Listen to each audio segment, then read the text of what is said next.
Well, hello, dear friends. It is Tim Barnett filling in for our fearless leader, Greg Koukl. This is the Stand to Reason podcast. If you're listening on your podcast streams, or you may be watching on YouTube. Either way, welcome to our show. We have a real treat for you. We have a very, very special guest. He's actually, I just found this out before the show, he's actually a movie star, okay? And he's going to tell us more about that in a second. I'm actually talking about my friend and my colleague, Alan Shlemon. Alan, welcome to the show. Wow, thanks, Tim. It's great to be on the show. I've never been here before. It's wonderful. Yeah. It's great to be a guest. Yeah, well, I'm actually really excited about the conversation we're going to have over the next hour. And I'm so glad that you agreed to come on here and hang out with me. But before we get to that, I wanted to jump kind of right into this movie project, this documentary that you were involved with. I didn't know anything about it, and I guess I should be a little ashamed of myself because it's currently in theaters, at least over last night and today. Now, when our viewers, our listeners, hear this podcast, they may even be able to stream this on one of the platforms. I guess we'll find out when we get more information. But why don't you tell our listeners and our audience here what this documentary is, the title, and the role you played in it. So yeah, the title of the documentary is called A Matter of Life, and it's about, of course, the subject of abortion and the pro-life movement.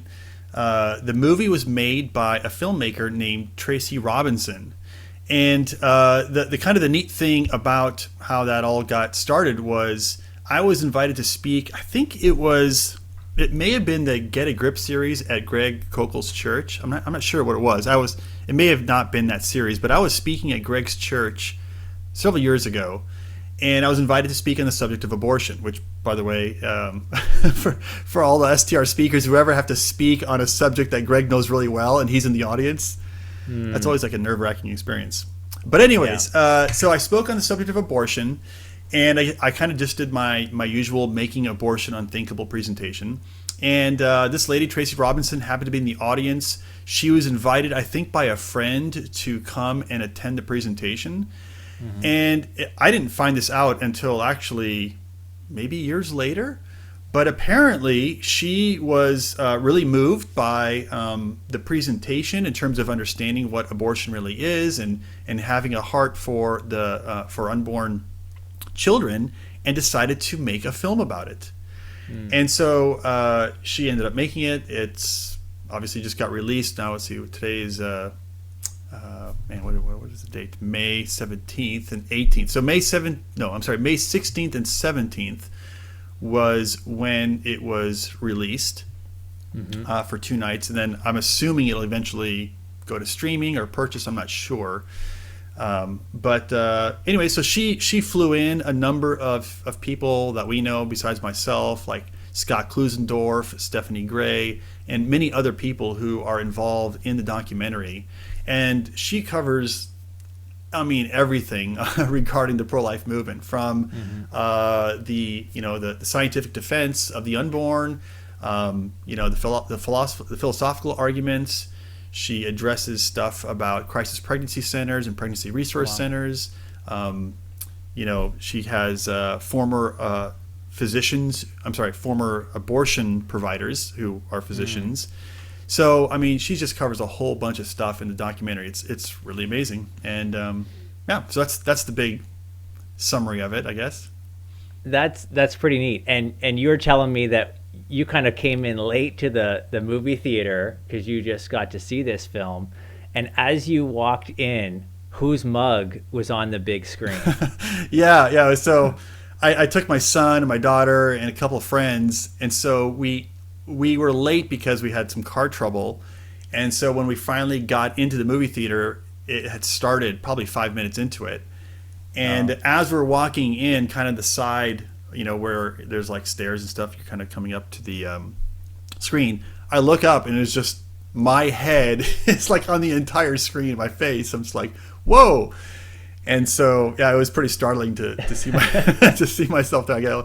I guess I'm at the beginning of the documentary. I didn't know what role, or I should say, what parts where they filmed my interview in. I don't know what parts they would have me in because I'd never seen it before. Yeah. But it turns out I'm in a lot of the beginning scenes, and so yeah, it was really cool. I mean, I play a small part in it, but. Well, it's just really cool that not only did you play a role in the actual documentary, but you actually played a role in kind of getting this documentary going because of the connection of giving this material with the director in the audience and kind of igniting a fire within her to get this message out, which is just so cool. I mean, this is why we do what we do. We're trying to train up apologists, in particular in this case, pro-life apologists, people who can make the case in a persuasive and compelling way, right? Yeah. For the life of them. And that's actually what we're going to talk about with our time together. So as many of our listeners, our audience would know, there was recent events. There was a leak with the Supreme Court, the potential decision. I mean, it's not in stone, but it seems that Roe could be overturned. And this has just created kind of a firestorm on social media. Yeah. Everybody is talking about abortion right now. And so if you're on social media, whatever platform you use, whether it's Instagram or Twitter or Facebook, whatever, it seems to be the issue right now. And this likely isn't going away anytime soon, okay? And what I've noticed, Alan, you probably noticed this too, is there is a ton of tweets and memes that are floating around. And I do red pen logic with the help of with certain key figures at Stand to Reason. Alan's kind of my go-to guy, as well as Amy Hall and Greg Koukl. And what I'll end up finding a tweet and working on some red lines, some red pen stuff. And honestly, what I'll end up doing is sending it to Alan and Amy and Greg. And Alan, you're really great. I mean, you just, okay, Tim, this is good. This isn't good. Here's what I would change, that kind of thing. So what I thought we would do over the next 50 minutes here is go through some of the top 10 or so pro-choice memes that are out there, stuff that people have sent me that I haven't had a chance to red pen yet. And we'll just kind of go through the process here, bounce some ideas around. How would you respond to these particular challenges? And who knows, maybe people will see some red pens on these particular memes later on, because you're going to give me all the content. Yeah, seriously. That's my hope. I'm wondering, are you going to take notes then, or what? Yeah, because I'll have to play it back. Oh, okay. I'll have to, the recording, and we'll just go through, and people will see, okay, this is kind of the process that we go through. So we thought, hey, maybe it'd be fun. Let's answer kind of the top 10 pro-choice memes. And so what we'll do, if this is okay with you, Alan, is we'll go through these. But before we do, why don't you kind of in 5 minutes or less, kind of lay out the pro-life case? Like, what is the case so that when we approach some of these challenges, these tweets, we'll be able to keep that case in view as we move along? Sure. Yeah. So the way we frame the pro-life view is through what we call a logical syllogism. It's not critical that you know that phrase, but basically it's composed of a premise which says it's wrong to kill innocent human beings. Mm-hmm. The second premise is that abortion kills an innocent human being, and therefore the conclusion would follow, which is that abortion is therefore wrong. Mm-hmm. So it's wrong to kill innocent human beings. Abortion kills an innocent human being, therefore abortion is wrong. So this is what they call in philosophy a valid deductive argument, which means basically that if premise 1 and premise 2 are true, then the conclusion that abortion is wrong logically follows by necessity. It must be true. And so then the key question in making your case is to show that premise 1 and premise 2 are true. Now, of those two premises, which one is the more controversial one? Well, it's obviously the second one, right? That abortion kills an innocent human being. Because the first premise is that it's wrong to kill innocent human beings. And most people, thankfully, will concede that, yes, it's wrong to kill innocent human beings. And if they don't believe that, chances are they don't need an argument. They probably need a jail cell or some sort of institution, right? They're probably not functioning properly in their mind. So usually in our case, we have to make the case that abortion kills an innocent human being. And so what that usually amounts to is us trying to show that the unborn is a human being from the moment of conception, is a human being just like you and me. And the way we make it is we try to argue from the science of embryology. And I would argue the science of embryology shows, or actually proves, and I don't actually use the word proves very often, because I don't think we can prove things necessarily. Like if somebody were to ask me, hey, Alan, can you prove God exists? I wouldn't say yes. I would say, well, I'm not sure I could prove it to you, but I think I can give you good evidence or good reasons to think that there is a God. Or Alan, can you prove that we have a soul? Well, I'm not sure I can prove it, but I think I can give you good reasons to think that belief in a soul is reasonable or something like that.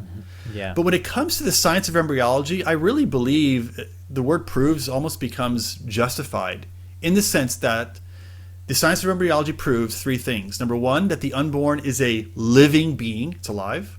Number two, that the unborn is a distinct individual being, meaning not merely part of the mother's body. And number three, the science of embryology proves that the unborn is a human type of being. And so if you can show those three components are true, that the unborn is alive, separate and distinct, and a human type of being, I think you can show that the unborn is a human being just like you and me. And I would say that the science of embryology shows this decisively from the moment of conception that all three things are true. So I don't know if we want to get into all the evidence for that, but we can if we have time or whatever. Yeah, maybe along the way we'll get into it. Okay. Yeah, that's fine. Okay. But that's the basic nutshell, of the pro-life case, and just showing the evidence for those three components. Yeah, that's great. And I usually tell people, look, if you can memorize your home address, you can memorize this syllogism, right? Why are you pro-life? Boom, boom, boom. And as you said, if you can show those premises are true, that the argument is sound, then the conclusion, it just follows logically and inescapably. Right. And so what we're going to see here is, as we go through some of these challenges, these tweets, do they attack this argument? Do they undermine this argument? And I think what we're going to see is some are completely irrelevant to the argument. Others kind of misunderstand some of the premises in the argument, and they end up missing the mark. But we'll go through them together. So are you ready? Yeah, I see your list here. So okay, great. So I sent these to you yesterday or the day before. But I was confident that even if I hadn't, you would just, you're so good at dealing with these because you do it so often. And that's an important point for our listeners. Listen to the challenge yourself. You may even want to hit pause on your podcast or on the video and see, hey, how would I respond to this particular challenge? That's what I hope people do with the Red Pen Logic graphics we do. Hey, okay, read the challenge. How would I respond? Okay, now let's see what Mr. B has to say, and see if my response lines up with your response, that kind of thing. And so that might be a good exercise for those who are tuning in here. Okay, here's the first one. Let's start with number one. We'll try to get through 10 as we go here. Number one here goes like this, okay? It says, and maybe on the video we'll see if we can actually get some of these put up as a graphic so you can actually see the tweet. But here's what it is in a nutshell. It says, the Bible's pretty clear that life begins at first breath. Hint, you don't breathe until you're born. And then actually in a subsequent tweet in the thread, it actually cites Genesis 2:7. So that's the text that's being used here. So Alan, someone says, look, it's pretty clear. The Bible's pretty clear. Life begins at first breath, and you don't breathe till you're born. So, what do you say to that? Where do we even start with this one? Well, actually clarity. I think Chaos is the one who brought this up in a recent event, right? That's right. So yeah, that's a good point. We actually this is a really good point you're making, Alec. We actually just finished the Reality Conference series. We did 6 locations this year, and we actually had a debate between Alan and I. Alan and I got to hang out a lot, okay, over the last year. And he was Chaos, I was Clarity. And one of the arguments that Chaos brings up in our debate is this particular argument: life begins at first breath. That's what your Bible says. So, and then it was my job as Clarity to respond to it. Okay. So, but here's my point, and I think Alan's too. We weren't strong. These are the arguments that you see all the time on social media, like really popular arguments. And so what we wanted to do was give the audience, the young people at the conference, a taste of the arguments that are out there, and give them here's the 2-minute response. And so, Alan, I know you played the role of Chaos, but bring some clarity here.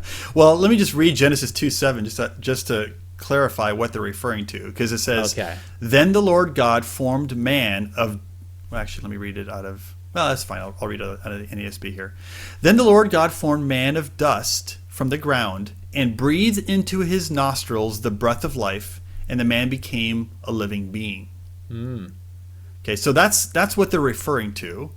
And actually, as I was just noticing, this isn't something that we brought up, I don't think, in our role play. But notice that it says God is the one who did the breathing. It's not the man who's doing the breathing. That's true. So I mean, in one sense, they're not even reflecting what Scripture says correctly, right? Yeah. But the other point is, and this is something that you brought up in our role play on stage during this whole conference thing, is that this is an example of how God made Adam, how he made the first human, and it's not a blueprint for how he makes every human. So there is a unique sense. There is a situation where what you have here is that there's a unique thing going on where God's making the first human because there just aren't any humans, and so he does this specific way where he takes the dust, he's the one who breathes into it, and it becomes a living being. It's not that Adam started to breathe, and that's when he became a living being at that point. Yeah. It just seems to me to be clear. So, this person who tweeted said, this is so clear, and actually calls someone who interacts with them with this a moron because they can't read. Right. Essentially, yeah, I just see that. Yeah, it says you've never even read it, have you? Like they're mocking the person who is questioning. Yeah, that's right. And I'm thinking, no, you haven't read Genesis 2:7. God breathed into Adam, and Adam came to life. This is not prescriptive; it's descriptive of Adam, not prescriptive for all of life. And actually, you got me thinking. God breathes into Adam. Yeah. And it says the breath of life. It doesn't say oxygen. I mean, there's probably more going on here than just, So look this seems to be really vacuous challenge. And yet this passes. The choice of words. Yeah, that's right. This passes for a knockdown argument. Like if you Christian just read your Bible. Now here's the main thing. This doesn't do anything to undermine the case, right? The pro-life case. So they say, the Bible says.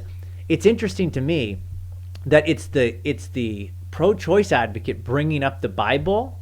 I noticed, Alan, when you made your case, you didn't say, "Thus saith the Lord," or it wasn't like you were citing chapter and verse. Right. You could do that. You could make an argument from Scripture, I think. But that's not the argument that usually gets put forth. Most people who are doing pro-life apologetics are just arguing from the moral case. Right. It's wrong to intentionally kill an innocent human being. Abortion does that, therefore abortion's wrong, right? No Bible verse cited there. So it's just a little ironic to me that they think ours is the religious position, and yet they're the ones who are the ones to bring up the Bible first. Yeah, we should be like, hey, stop making religious arguments. Yeah. I'm a scientist, right? I'm only looking to the science. Trust the science, right? Yeah, that's right. And so, and science is clear that life begins at conception. That's our argument. In fact, in our dialogue, I make that point with you. Chaos to clarity. I say, here's what the science of embryology teaches. And I go bang, bang, bang. Here's the textbooks.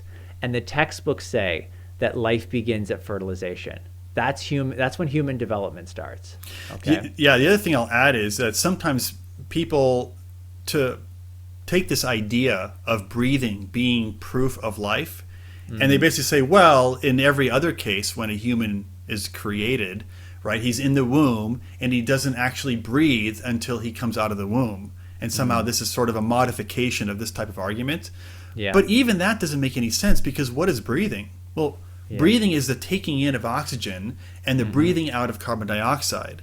Yeah. And although the unborn isn't doing that when he or she is inside his or her mother's womb, right? Yeah. The process of exchanging oxygen and CO2 is still occurring through the mother. So, I mean, through the placenta and through the umbilical cord, all the exchange of CO2 and oxygen still occurs. It's just not being done by the unborn's own lungs. Yeah. So that's right. It doesn't work either way that you make this argument, basically. Yeah. Yeah, that's right. The hint, you don't breathe until you're born, actually is a little mistaken, because maybe not the way we do with our lungs now, but certainly there is the exchange of oxygen. And that all happens in a different way because of where the unborn is. All right, look, we only went through one, and we still got 9 more to go. But we want to take a little break here, just a quick break. We want everyone to hang with us. We'll be back with more. Our guest, Alan Shlemon, as we answer the top 10 pro-choice memes that are floating around social media. We'll be back in a minute.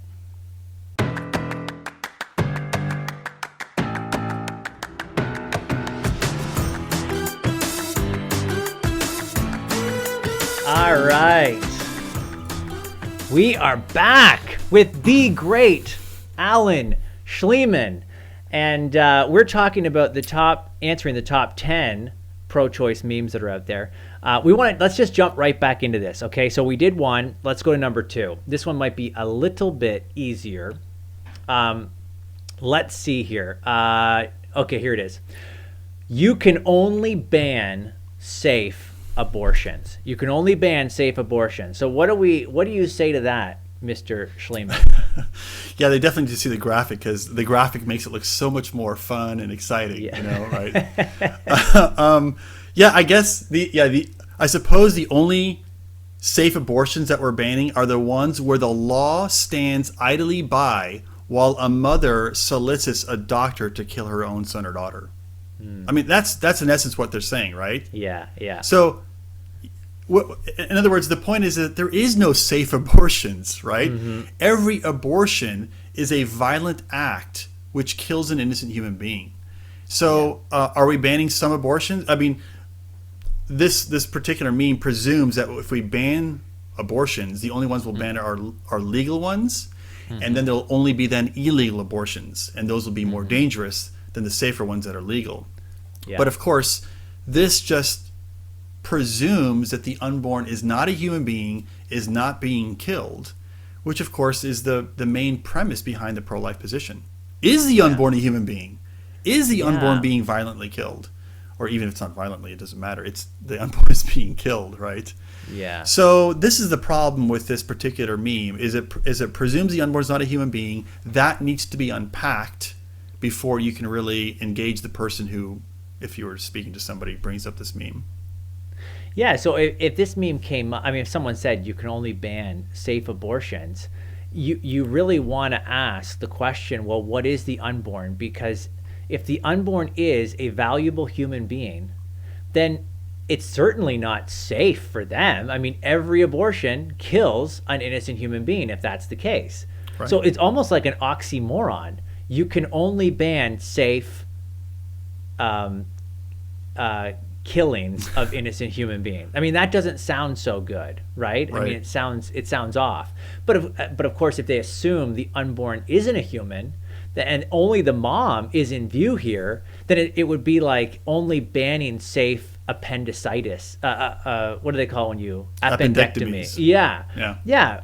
Of course, we wouldn't if it's just something like the appendix. You want that to be as safe as possible because there's only really one life in view. Right. But if the unborn is a human being, there's actually two lives, and every successful abortion, legal, unlegal, safe, unsafe, would be killing that innocent human being. Not safe for the unborn, right? Right.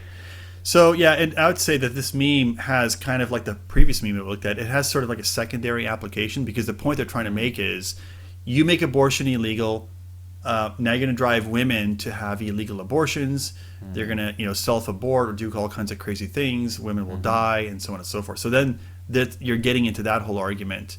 And so then that would potentially have to be addressed. But this also goes to show why memes are sometimes the worst ways to communicate ideas because, this is 1, 2, 3, 4, 5, 6 words, right? Yeah.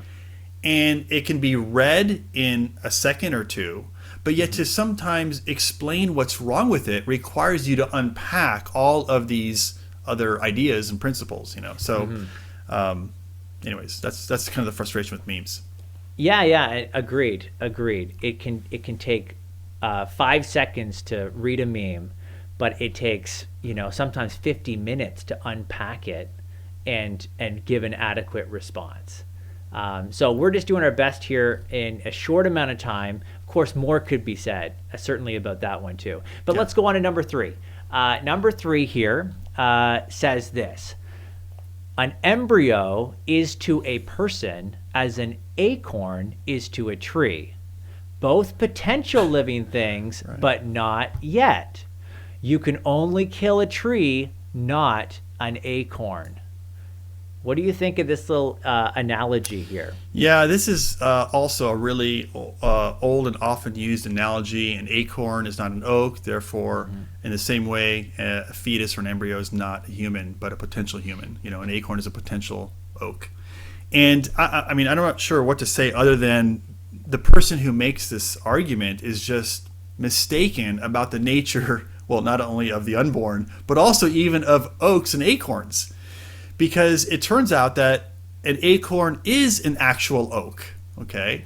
Now, it's not an oak tree, but it is an oak. And so what really this does is requires us to make a distinction between two types of things.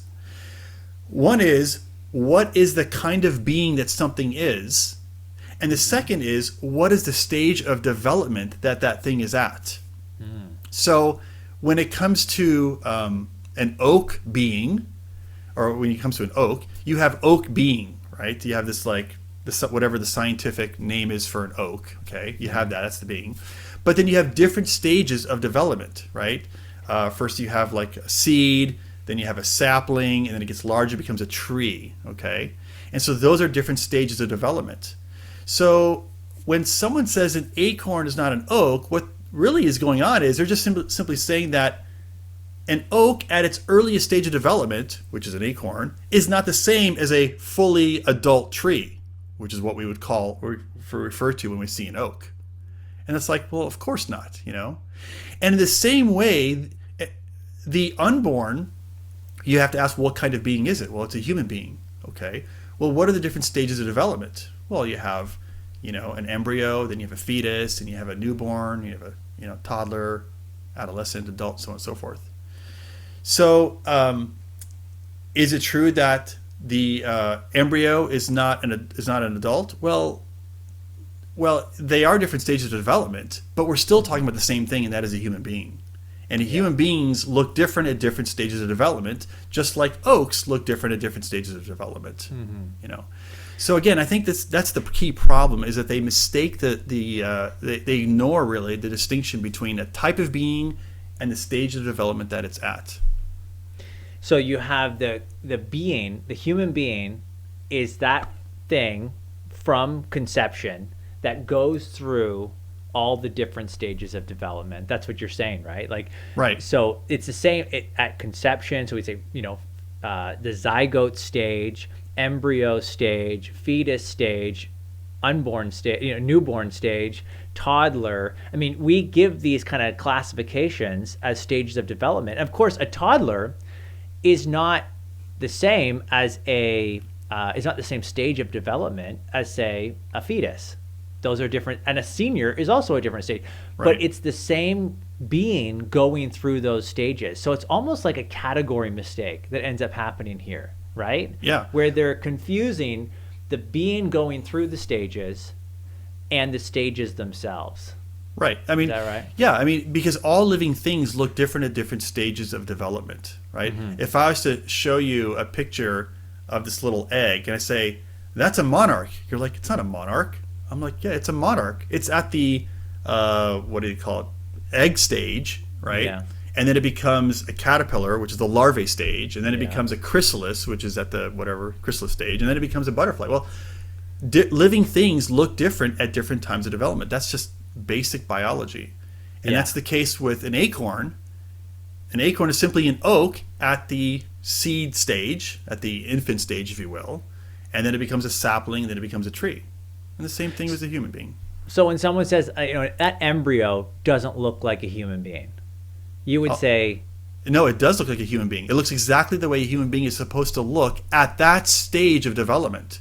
Yeah. Just like if I was to show you, say, hey, this is a monarch, and I point you to a chrysalis, you'd like, that's not a monarch. I'm like, yes, it is. It's a monarch at that stage of development, at the chrysalis stage of development.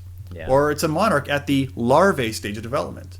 Or it's a monarch at the butterfly stage of development, whatever they call that thing. But yeah. So an acorn is not an oak? Yes, it is an oak.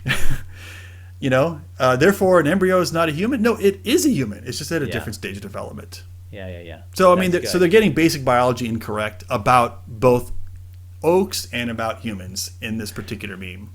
Yeah, it's not it says both are potential living things, but not yet. And that's just not true. They're living things. And this is part of your case. There's no point of non-life. When you go through, you have living sperm and living egg coming together to create living zygote. There's no point of non-life. So it's a living embryo. It's a living fetus. But it's not yet, say, an adult human. It's a embryonic human or fetal human or whatever, human fetus. And an acorn, by the way, it is living. I mean, this is basic understanding what an oak is. An acorn has living cells in it that are growing. And in the same way as you mentioned, the unborn also is living. And in fact, biologists have 3 characteristics to determine whether something is alive. Does it grow? Does it respond to stimuli? And does it metabolize nutrients and convert it to energy? Well, the unborn does all 3 things. It grows, responds to stimuli, and metabolizes nutrients and converts those nutrients into energy. Therefore, the unborn is a living being, even at the moment of conception. Yeah. So they're just getting their facts wrong, I guess, in this case. That's good. Okay, number 4. This one was interesting because this one had a picture. Let me see if I can find the picture of a little baby. Okay, cute little baby. It was highlighting a CNN article. Okay, and the CNN article is baby born from 27-year-old embryo believed to have broken record set by her big sister. Okay, but here's what the tweet said, because that was like the article that's being shared on Twitter. And here's what the tweet said. Meet baby Molly. Baby Molly was born from an embryo that had been frozen for 27 years. If we put baby Molly in a freezer for 27 years, baby Molly would die. Yeah, duh.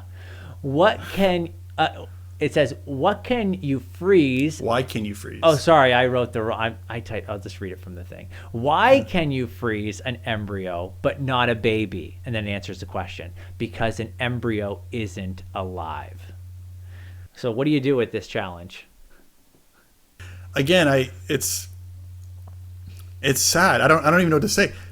Because an embryo isn't alive, it's just not true. This is just factually incorrect. An embryo is alive in every sense of the word, just like we just talked about. Yeah. When we say a biologist looking at something, trying to determine, is this thing alive or not? Does it grow? Does it respond to stimuli? Does it metabolize nutrients? Does it take in nutrition and convert it to energy? The embryo does this from the moment of conception. The moment it's conceived, it's doing this. So they're just factually incorrect. They're asserting things, not providing evidence for it, because obviously the evidence would be counter to this particular thing. Mm-hmm. Now, why would a baby not survive? Is it if they put baby Molly in a freezer for So this is an interesting question. Yeah, why does an embryo within a week or week old, which is when they typically freeze embryos? I have a friend who adopted 2 embryos. They were frozen embryos. She had them thawed out and implanted in her. And I asked her, I said, well, how old were the embryos when they were frozen? And she said they were about a week old, gestationally speaking. So, why can you freeze an embryo but not a baby, a newborn baby? And I'm not sure, but my guess is that once you have all the complex body systems of a mature baby as opposed to a embryo, it becomes harder to sort of keep those body systems alive and all those organs and stuff, is my guess, Mm-hmm. But that doesn't prove in any way that an embryo is not a living thing. Of course it's alive. I'm not even sure how they could get away with saying something like that. Yeah, there's definitely a non sequitur here, okay? And just because being very generous, just because baby Molly, can survive in a freezer for 27 years, and an embryo doesn't mean the embryo wasn't alive and can't be sustained in that condition. So it just there's a non sequitur here, but again, this was kind of a popular tweet that went out. And I think this just goes, kind of an observation here. It's sad that people can't think clearly on a whole host of issues, but in particular on this issue, because it's so political and probably some other reasons. But like this is not a good argument, and yet people think, wow, this is a knockdown thing.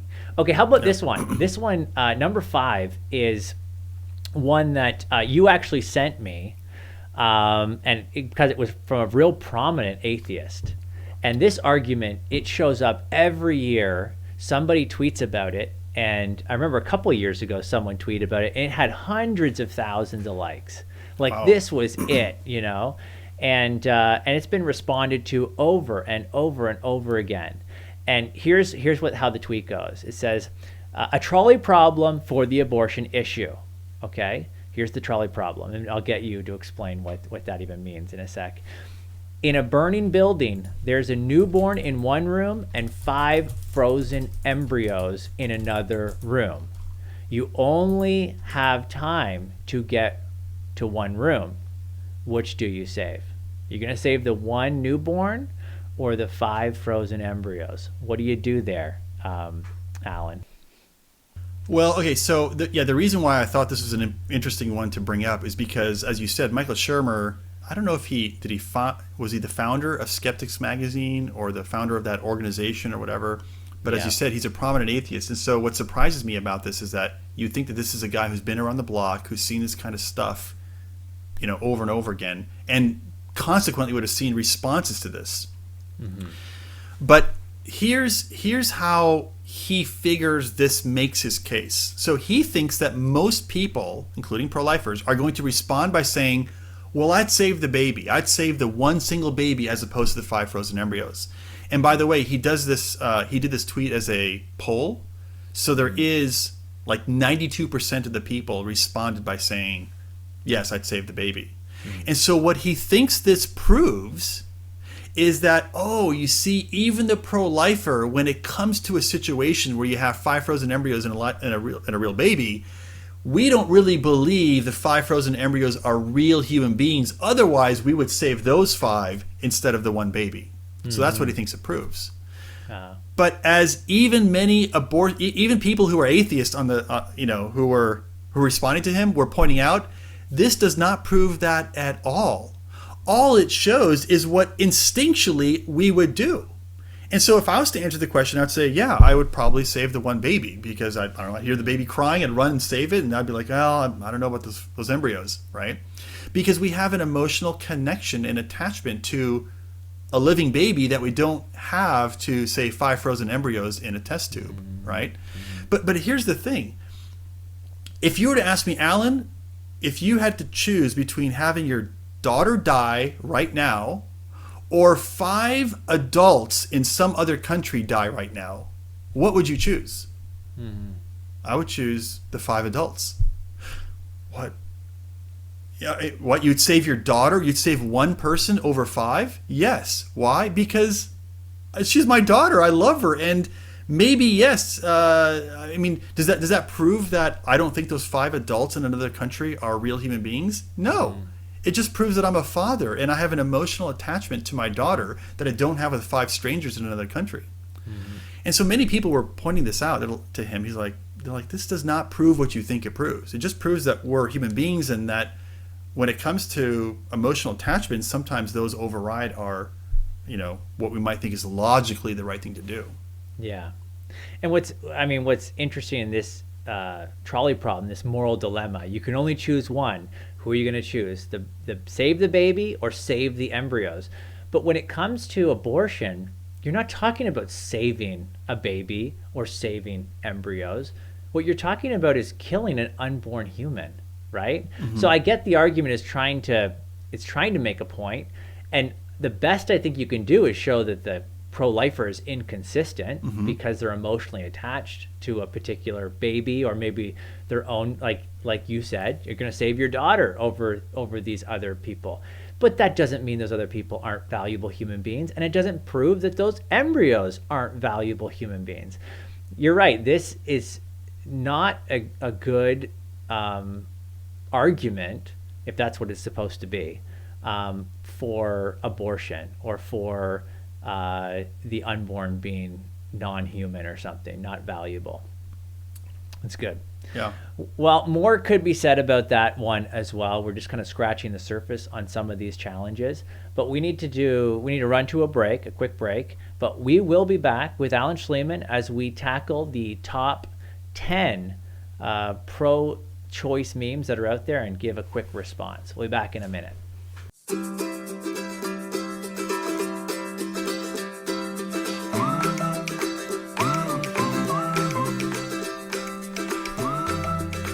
All right, friends, we are back with the fabulous Alan Shlemon. I'm trying to come up with more adjectives to describe you, my friend. Yeah, you need a thesaurus. I do. And we probably need more time because I don't know if we'll be able to hit all 5 remaining ones that you have. Yeah, we may need to do the speed round here. I don't know. We got to 5 and we promised 10. So let's just see what we can do here. Maybe we should respond to these memes with memes, just like we should. 5-word answers. This is the problem with trying to respond to these kinds of things. They end up just taking more time. Okay, let's just jump in at number 6 then. Okay. Here's what I have here. It says, we can legally pull the plug on people who are brain dead, even when they have heartbeats, because they're legally dead, is what they said. And then it says, I'll just read the rest. Without a brain, you have no cognitive function or awareness of anything, really. But it says, go off on how a heartbeat equals life so you can further oppress women. What do you think? Well, this one's actually really complicated because there's a lot of stuff about, well, what constitutes life, what constitutes death. I would disagree that we're not saying that a heartbeat constitutes life.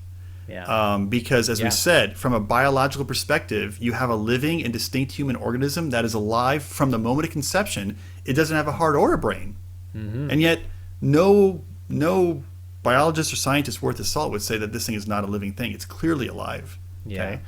And I would say at that stage of development, which, what did they say is the stage they're talking about? I guess it would be an embryo, because they're talking about when they don't have a brain. At that stage of development, it's normal for an embryo to not have or to not have a brain, but to have a heartbeat, because you usually have a beating heart within 3 or 4 weeks, and you don't have brain activity until maybe 7 or so weeks, right? So, at that point, it's normal for the embryo to have a heartbeat and not have a brain, And in fact, embryos can do these amazing things that adults can't do. So, But the other problem is the definition of death, right? And they want to take this definition of death and impose it on an adult and say, well, since an adult is dead when there's no brain activity, the unborn doesn't have a brain. It also does not have brain activity. Therefore, the unborn is also, or at least at the embryo stage, is not alive. Yeah. But again, this is probably more complex than we have time to go into. But, having studied physical therapy and working in a hospital for years before I was working with STR, death isn't merely just like, oh, well, you have no brain activity, so you're dead. Really, when you think about when something is dead, it's when the body loses its ability to act as an integrated whole. And all the body systems can't function any longer to carry on the life of the organism. And so all the body systems start to shut down, right? And so in that sense, for an adult who's brain dead, yes, that's what's happening is accompanied with brain death, all their body systems are no longer functioning together. They're falling apart and the person's dying. But in the case of the embryo, that's not the case at all. The organism, all of the organism's body systems are working together to keep it living and growing and developing to develop a brain, So with adult that's brain dead, you have a, no more. Whereas with the embryo, you have a not yet kind of scenario. Like and so anyways, like I said, it's too hard to unpack this, but I have a lot to say about, what constitutes actual death and what constitutes actual life. And so a lot of that's being conflated in this meme or ignored, really. Yeah, the no more, not yet is a really helpful distinction because you just give that embryo more time. It's just a not yet situation. It's coming. But when it comes with, brain death and there's no more, you can as you pull the plug or whatever, this individual is not coming back. They're not developing into more brain activity or something like that. That's not going to happen. So there's a definite distinction there. I think the problem with this is these heartbeat bills, people get the impression that because legally people are fighting for these bills that represent, heartbeat, there's life. They think that that's what we're defining life as. But that's just, I think, a legal strategy when most pro-lifers think, no, there's life way before heartbeat. It's at conception.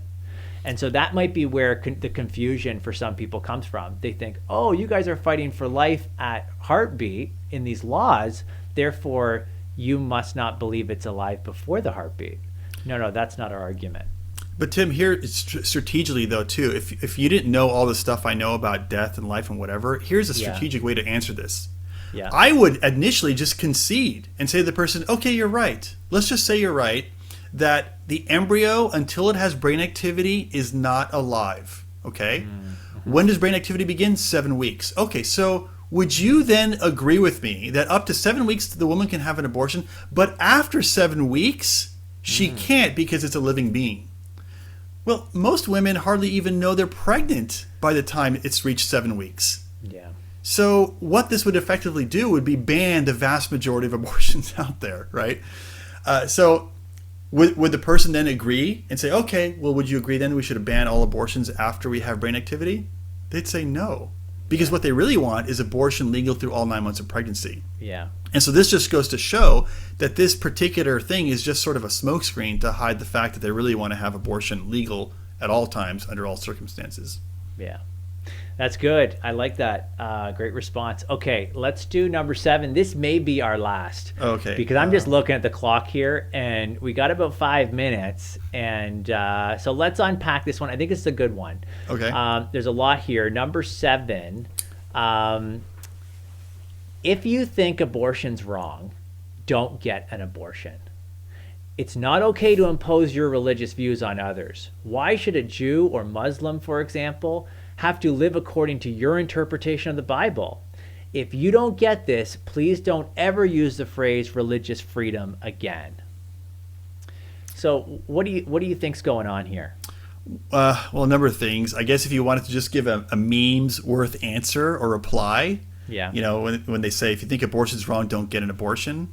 Yeah. You can just sort of, take the roof off, which is to kind of accept their rationale and apply it to something else to show how ridiculous that sounds. And the typical one is to say, oh, okay, well, if you don't like slavery, then don't own a slave. And they would say, what? Like, yeah, that's basically what they're saying, you know? And the reason why they'd oppose that, because they don't just believe that slavery is wrong for them. They believe slavery should be wrong for everybody and no one should be allowed to do it. And that's precisely our view as well. We're not just simply saying we don't like abortion and so we don't want to get one ourselves. Yeah. We're saying we think abortion kills an innocent human being, and therefore the restrictions against killing innocent human beings should apply to all people. Yeah. Now, if you wanted to go into more depth here, obviously I think this person is mistaken. This is not merely a religious view of ours, which we've already alluded to. This is a scientific position that the unborn is a human being, and therefore killing it would kill an unborn innocent human being. So I think that this person, Kirsten, is conflating, is kind of misunderstanding this idea between our religious views and not. Yeah. And also, by the way, even if it is our religious view, why should we be restricted from arguing for laws that express that in law? Mm-hmm. I mean, for example, it's my religious view that theft is wrong. Mm-hmm. Can I not therefore try to legislate against theft? So I mean, the way that this person's written this about religious freedom and stuff like that, it sounds like they're trying to make this a reference to the First Amendment of the Constitution, religious freedom. I don't know if that's what's implied here. I could be wrong. The whole idea about, we should all have religious freedom, so don't impose your religious views.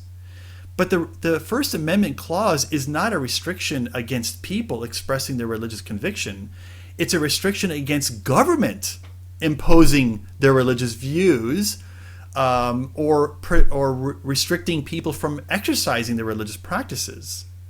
So it's not a restriction against us trying to legislate for things. It's a restriction against the government imposing something, So I don't know if that's what she's trying to get at, but that's another thing I think is mistaken about her position. Yeah. Do you think that when she says your religious view on others, and if you think it's wrong, then you don't get one, do you think she's kind of relativizing morality or religion here? Making it about your personal preferences. If you don't like it, don't get one. Of course, that's not our claim. We're making a moral claim, and we think morality is objective. So when we say abortion's wrong, we're not saying we don't like it. I mean, that's a different issue. We may not like it as well, right? Hopefully we don't like things that are wrong. But we're saying something more than that. We're saying it is wrong, and not just wrong for me, but wrong for everybody. Do you think that's going on too? Yeah, I think so. I mean, the very first point she says, if you think abortion is wrong, don't get an abortion. That is a relativistic expression of that. Yeah. So, I mean, then she just adds in all these other things about religious freedom and religion, which there's a lot to say about that, but it's just a meme. Wow. Time flies when you're having fun, buddy. Yeah, that's good. We didn't get all 10, but we got to 7. So there you go, answering the top 7 pro-choice memes on social media. There's tons more out there. Hopefully you learned something along the way here. Alan, so glad to spend the last hour with you. Listeners, we love you and appreciate you as you're interacting on this issue online. Don't forget to give them heaven. Take care.